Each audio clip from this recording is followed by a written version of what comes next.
जय मां कामाख्या कामाख्या तंत्र में आपका स्वागत है मित्रों। आज की चर्चा जन्म कुंडली में एवं ये देखें कि संतान सुख जन्म कुंडली में है या नहीं है। या आज की चर्चा हम संतान सुख के ऊपर ही करेंगे कि किसी भी व्यक्ति के जीवन में उसको संतान का सुख है अथवा नहीं है, उसके कारण और निवारण पे भी हम आज चर्चा करेंगे।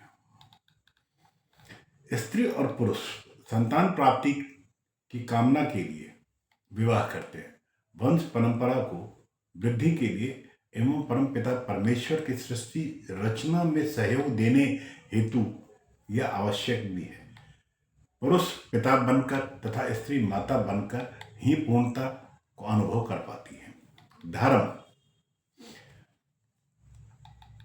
धर्म शास्त्र भी यही कहते हैं कि संतानहीन व्यक्ति के यज्ञ, दान, तप और अन्य सभी पुण्य कर्म निष्फल हो जाते हैं।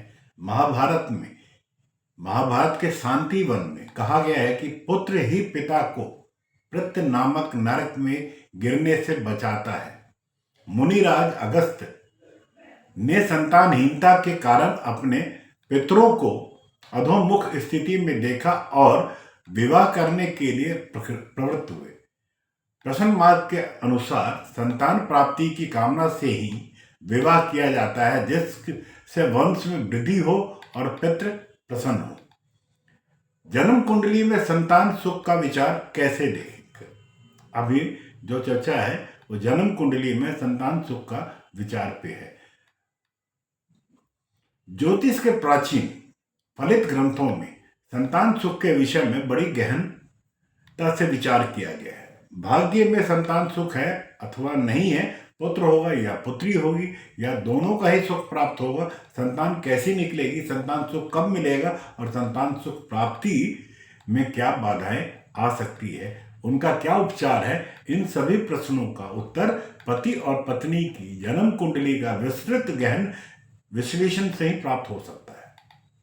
जन्म कुंडली के किस भाव से हम विचार करें तो साथियों, जन्म लग्न और चंद्र लग्न में जो बली हो उससे पांचवें भाव से, जन्म लग्न और चंद्र लग्न में जो बली हो उससे पांचवें भाव से ही संतान सुख का विचार किया जाता है। भाव स्थित राशि और उसका स्वामी भाव कारक बृहस्पति और उससे पांचवा भाव तथा सप्तमास कुंडली, इन सभी का विचार संतान सुख के विषय में किया जाता है और किया जाना चाहिए। पति एवं पत्नी दोनों की कुंडलियों का अध्ययन करके ही किसी निष्कर्ष पर पहुंचना चाहिए। पंचम भाव से प्रथम संतान का और तीसरे भाव से दूसरे संतान का और उससे तीसरे भाव से तीसरे संतान का विचार करना चाहिए मित्रों।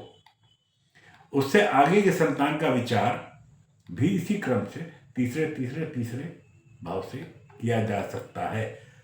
अभी संतान सुख के प्राप्ति के जो योग है, पंचम भाव के अंदर बलवान शुभ ग्रह गुरु, शुक्र, बुध, शुक्ल पक्ष का चंद्र स्वयं राशि, उच्च राशि, नवमास स्थित हो या इनकी पूर्ण दृष्टि भाव या भाव स्वामी पर हो। भाव स्थित राशि का स्वामी स्वयं मित्र, उच्च राशि, नवमास का लग्न से केंद्र, त्रिकोण और अन्य शुभ स्थानों पर शुभ युक्त शुभ दृष्ट हो। संतान कारक गुरु भी स्वयं मित्र, उच्च राशि, नवमास का लग्न से शुभ स्थान पर शुभ युक्त शुभ दृष्ट हो। गुरु से पंचम भाव भी शुभ युक्त और शुभ दृष्ट हो तो निश्चित रूप से संतान सुख की प्राप्ति होती है। शनि, मंगल, पाप ग्रह यदि पंचम भाव में स्वयं मित्र या उच्च राशि नवमास में हो तो भी संतान प्राप्त करवाते हैं। पंचम भाव, पंचमेश तथा कारक गुरु तीनों जन्म कुंडली में बलवान हो तो संतान सुख उत्तम, दो बलवान हो तो मध्यम और एक ही बली हो तो सामान्य सुख की प्राप्ति होती है। सप्तमास लग्न का स्वामी जन्म कुंडली में बलवान हो, शुभ स्थानों पर हो तथा सप्तमास लग्न भी शुभ ग्रहों से युक्त हो, दृष्ट हो तो भी निश्चित रूप से संतान सुख की अनुभूति होती है। प्रसिद्ध फलित ज्योतिष ग्रंथों में वर्णित कुछ प्रमुख योग है जो इस तरीके से है, जिसमें दिन की कुंडली में, जन्म कुंडली में होने से संतान सुख की प्राप्ति अवश्य होती है। जन्म कुंडली में लग्नेश और पंचमेश या पंचमेश और नवमेश की युक्ति, दृष्टि या राशि संबंध शुभ भाव में हो तो संतान सुख की प्राप्ति होती है। लग्नेश पंचम भाव में मित्र या उच्च राशि का नवमांश हो तो भी संतान सुख मिलता है। पंचमेश पंचम भाव में ही स्थित हो तो भी संतान सुख प्राप्त होता है। पंचम भाव पर बलवान शुभ ग्रहों की पूर्ण दृष्टि हो, जन्म कुंडली में गुरु स्वयं मित्र, उच्च राशि या नवमास का लग्न से शुभ भाव में स्थित हो तो भी संतान सुख की प्राप्ति होती है। एकादश भाव में शुभ ग्रह बलवान होकर स्थित हो, गुरु से पंचम भाव में शुभ ग्रह स्थित हो, जहां भी गुरु बैठे वहां से पांचवें में पाना। गुरु के अष्टवर्ग में भी पंचम स्थान में बलवान ग्रहों द्वारा प्रदत्त 5 या अधिक शुभ बिंदु हो। सप्तमास लग्न का स्वामी बलवान हो कर जन्म कुंडली में शुभ भाव में स्थित हो तो संतान सुखहीनता के योग जो है, लग्न और चंद्रमा से पंचम भाव में निर्बल पाप ग्रह अस्त शत्रु नीच राशि नवमास में स्थित हो, पंचम भाव पाप कर्तरी योग से पीड़ित हो, पंचमेश और गुरु अस्त शत्रु नीच राशि में हो, नवमास में लग्न से 6, 8, 12 में भाव स्थित हो, गुरु से पंचम में पाप ग्रह स्थित हो, षष्ठमेश अष्टमेश या द्वादश का संबंध पंचम भाव से या उसके स्वामी से हो, सप्तमास लग्न का स्वामी जन्म कुंडली में 6, 8, 12 भाव में अस्त शत्रु नीच राशि नवमास में स्थित हो तो संतान प्राप्ति में बाधा निश्चित रूप से आती है। जितने अधिक कुयोग बने होंगे जो कुंडली में, जन्म कुंडली में, उतनी ही अधिक कठिनाइयां संतान प्राप्ति में होगी। पंचम भाव में अल्पसुत राशि वृष, सिंह, कन्या या वृश्चिक हो तथा उपरोक्त योगों में से कोई भी योग घटित होता हो तो कठिनाई से संतान की प्राप्ति होती है या कठिनाई से ही संतान प्राप्त होगा।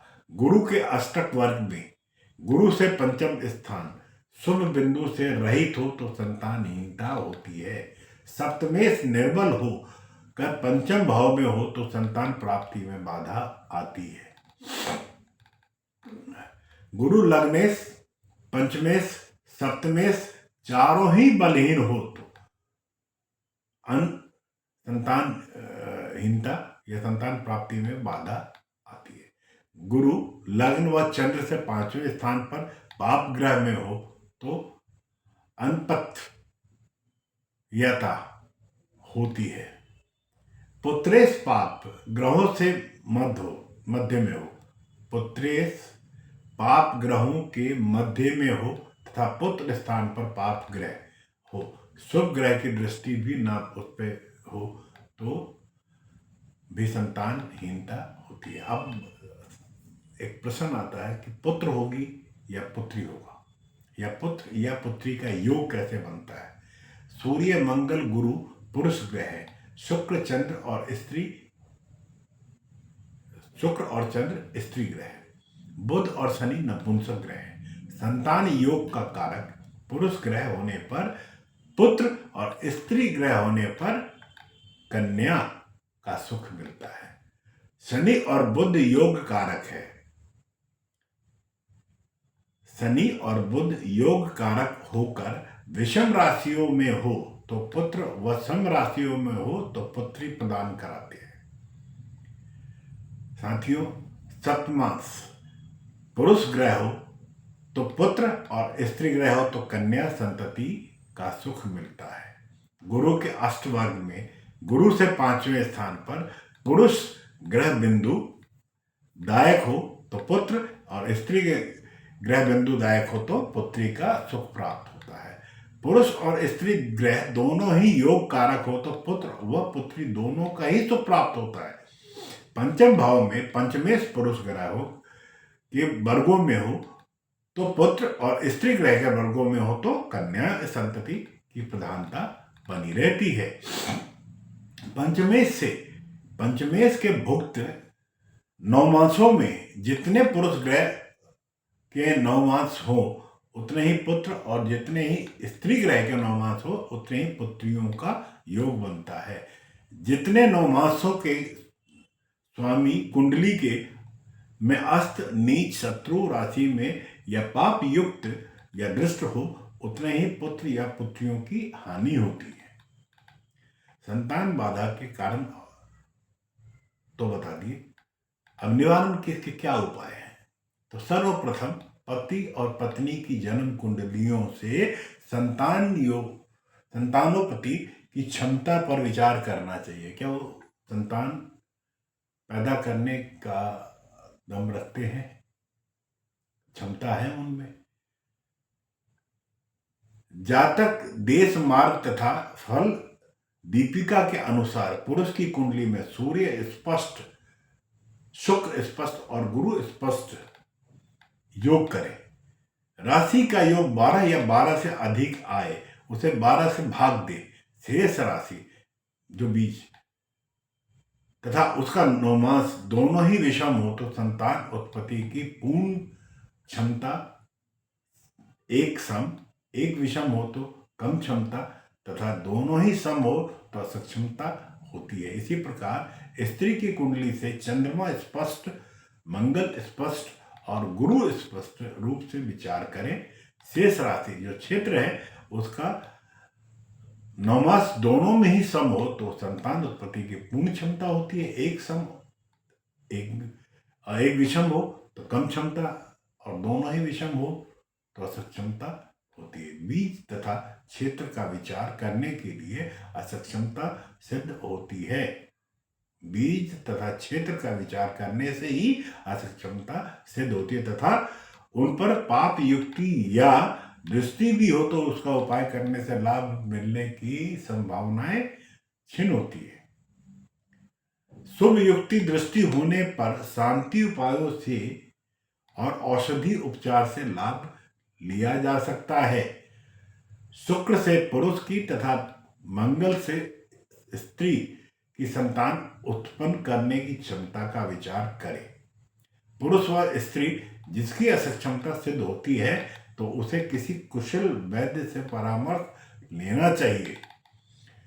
सूर्य आदि ग्रह नीच, शत्रु राशि या नवमासी में पाप युक्त, दृष्ट, अस्त, त्रिक भाव में स्वामी होकर पंचम भाव में हो तो संतान बाधा होती है। योग कारक ग्रह की पूजा, दान, हवन इत्यादि करने से शांति प्राप्त करें और इस शांति प्राप्त करने का उपाय करें, शांति करा लें और बाधा का निवारण करें। इससे संतति सुख प्राप्त होगा। फल दीपिका के अनुसार ही जन्म समय बहुपूर्व जन्म कर्म जित दुरितमस्य बंधति तजय,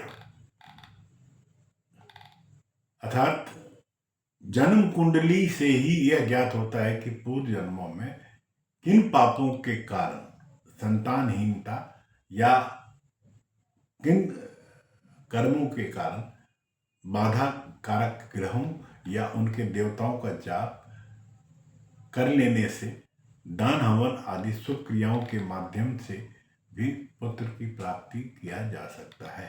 सूर्य संतान प्राप्ति में बाधक है तो पितृ पीड़ा है, पितृ ऋण है, पितरों की शांति करें। इसके लिए आप गया जी जाए और पिंड कराएं, हरिवंश पुराण का पाठ करें, उसका श्रवण करें, सूर्य रत्न माणिक को धारण करें। रविवार को सूर्य उदय के बाद गेहूं, गुड़, केसर, लाल चंदन, लाल वस्त्र, तांबा, सोना तथा लाल रंग के फल दान करने से लाभ होगा। सूर्य के बीज मंत्र ओम ह्रीम राम ह्रीम होम सह सूर्याय नमः के 7000 की संख्या से जाप करने से भी सूर्यकृत अरिष्टों की निवृत्ति हो जाती है। गायत्री जप से रविवार के दिन मीठे व्रत रखने से भी तथा तांबे के पात्र में जल ले में लाल रंग का चंदन लाल पुष्प डालकर नित्य सूर्य को अर्घ देने से भी शुभ फलों की प्राप्ति होती है। विधि पूर्वक बेल पत्र की जड़ को रविवार में लाल डोरे में बांध कर धारण करने से भी सूर्य प्रसन्न होकर सुखदायक हो जाते हैं। अब अगर चंद्रमा की वजह से संतान प्राप्ति में बाधा पड़ रही है तो माता का श्राप मिला हुआ है। माँ दुर्गा की आराधना करनी चाहिए, माँ दुर्गा को प्रसन्न करें। जिसकी शांति के लिए रामेश्वरम का तीर्थ स्नान करें, गायत्री का जाप करें, श्वेत गोल मोती चांदी की अंगूठी में रोहिणी हस्त श्रवण नक्षत्रों में जड़वाकर सोमवार या पूर्णिमा की तिथि में पुरुष दाएं, स्त्री बाएं हाथ में अनामिका या कनिष्ठिका अंगुली में धारण करें। धारण करने के समय उससे पहले ओम श्राम श्रीम श्रोम सह चंद्र मसे नवा मंत्र के 108 उच्चारण जाप से इस ग्रह की प्रतिष्ठा मोती की प्राण प्रतिष्ठा करके धूप दीप पुष्प अक्षत आदि से पूजन करा लें या कर लें। सोमवार को नमक रहित व्रत रखें। ओम श्राम श्रीम श्रोम सह चंद्रमा से नमक का 11,000 बार की संख्या में जाप कराएं, दशांश हवन कराएं। सोमवार को चावल, चीनी, आटा, श्वेत वस्त्र, दूध, दही, नमक, चांदी इत्यादि का दान करें। मंगल शांति में संतान प्राप्ति में बाधक है तो भ्राता का श्राप है, शत्रु का विचार या श्री गणपति या श्री हनुमान जी की अवज्ञा होती है। जिसकी शांति के लिए प्रदोष व्रत तथा रामायण का पाठ करें। लाल रंग का मूंगा सोने या तांबे की अंगूठी में मृगशिरा, चित्रा या अनुराधा नक्षत्रों में जड़वा कर मंगलवार को सूर्य उदय के बाद पुरुष दाहिने हाथ में, स्त्री बाएं हाथ में अनामिका अंगुली में धारण करें। धारण करने से पहले ओम क्रांम क्रीम क्रोम सह भूमाय नमः का 108 की संख्या में उच्चारण करें और इसमें ग्रह प्रतिष्ठा करके धूप दीप लाल पुष्प गुड़ अक्षत आदि से पूजन कर ले। मंगलवार के दिन नमक रहित व्रत करें। ओम क्रांम क्रीम क्रोम सह भौमाय नमः मंत्र का 10,000 संख्या में जाप करवाएं, दशांश हवन करवाएं। मंगलवार को गुड़ शक्कर लाल रंग का वस्त्र और फल, तांबे का पात्र, सिंदूर, लाल चंदन, केसर, मसूर की दाल इत्यादि का आप दान करें। अगर बुध संतान प्राप्ति में बाधा है तो उसका कारण है मामा का श्राप, तुलसी या भगवान विष्णु की अवज्ञा है। जिसकी शांति के लिए विष्णु पुराण का श्रवण, विष्णु सहस्त्र नाम का पाठ, हरे रंग का पन्ना, सोने या चांदी की अंगूठी में अश्लेषा, ज्येष्ठा, रेवती नक्षत्रों में जड़वाकर बुधवार को सूर्य उदय के बाद पुरुष दाहिने हाथ तथा स्त्री बाएं हाथ की कनिष्ठा अंगुली में धारण करें। धारण करने से पहले ओम ब्राम ब्रीम ब्रोम सह बुद्धाय नमः मंत्र का 108 बार उच्चारण करें। इससे ग्रह प्रतिष्ठा करवा के धूप दीप लाल पुष्प गुड़ अक्षत आदि से पूजन कर लें। बुधवार के दिन नमक रहित व्रत रखें। ओम ब्राम ब्रीम ब्रोम सह बुद्धाय नमः का 9,000 की संख्या में आप जाप करें या जाप करवाएं, दशांश हवन करें। बुधवार को कर्पूर, घी, खांड, हरे रंग का वस्त्र और फल, कांसे का पात्र, साबुत मूंग इत्यादि का आप दान करें। तुलसी को जल दें व दीप दान करना भी शुभ रहता है। बृहस्पति संतान प्राप्ति में अगर बाधक है तो गुरु ब्राह्मण का श्राप या फलदार वृक्ष को काटने का भी श्राप आपको मिला है। जिसकी शांति के लिए पीत रंग का पुखराज सोने या चांदी की अंगूठी में पुनर्वसुर, विशाखा, पूर्व, भाद्रपद नक्षत्रों में जड़वा कर गुरुवार को सूर्य उदय के बाद पुरुष दाहिने हाथ की तथा स्त्री बाएं हाथ की तर्जनी अंगुली में धारण करें। धारण करने से पहले ओम ग्राम ग्रीम ग्रोम सह गुरुवे नमः का 108 बार उच्चारण करें।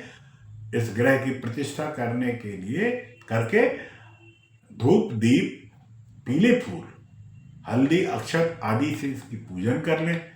पुखराज की सामर्थ्य न हो तो उपरतन सुनैला या पीला जरकन भी धारण कर सकते हैं। केले की जड़ गुरु पुष्प नक्षत्र योग में धारण करें। गुरुवार के दिन नमक रहित व्रत रखें। ओम ग्राम ग्रीम ग्रौम सह गुरुवे नमः मंत्र का 19,000 की संख्या में जाप करें और दशांश हवन करें। गुरुवार को घी हल्दी चने की दाल बेसन पीत रंग का वस्त्र स्वर्ण आदि का दान करें। फलदार पेड़ सार्वजनिक स्थान पर लगाने से या ब्राह्मण विद्यार्थियों को भोजन करा के उनको दक्षिणा देने से गुरु की पूजा सत्कार से भी बृहस्पति प्रसन्न होकर शुभ फल देते हैं। शुक्र की वजह से अगर संतान प्राप्ति में बाधा आ रही है तो पूर्व जन्म में गौ ब्राह्मण किसी साध्वी स्त्री को कष्ट देना या पुष्प युक्त पौधों को काटना जिसकी शांति के लिए गौदान, ब्राह्मण दंपति को वस्त्र फल आदि का दान, श्वेत रंग का हीरा प्लैटिनम या चांदी की अंगूठी में पूर्वाषाढ़ा व भरणी नक्षत्रों में जड़वाकर शुक्रवार को सूर्योदय के बाद पुरुष दाहिने हाथ के और स्त्री बाएं हाथ के मध्य उंगली में धारण करें। धारण करने से पहले ओम द्राम द्रीम द्रोम सह शुक्राय नमः मंत्र को 108 बार उच्चारण से पढ़ें।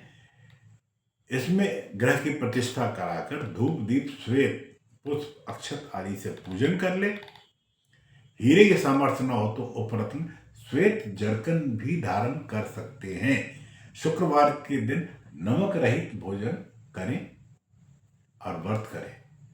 ओम द्राम द्रीम द्रोम सह शुक्राय नमः मंत्र का जाप 16,000 की संख्या में जपें या जपवाएं। दशांश हवन करें। शुक्रवार को आटा चावल दूध दही मिश्री श्वेत नमक चंदन इत्र श्वेत रंग का वस्त्र चांदी इत्यादि का दान करें। अगर शनि की वजह से संतान प्राप्ति में बाधा आ रही है या शनि ग्रह संतान प्राप्ति में बाधक है तो इसका कारण है कि पीपल का वृक्ष काटा है आपने या प्रेत बाधा है, जिसकी शांति के लिए पीपल के पेड़ लगवाएं, रुद्राभिषेक करें। शांति की शनि की लोहे की मूर्ति तेल में डालकर दान करें।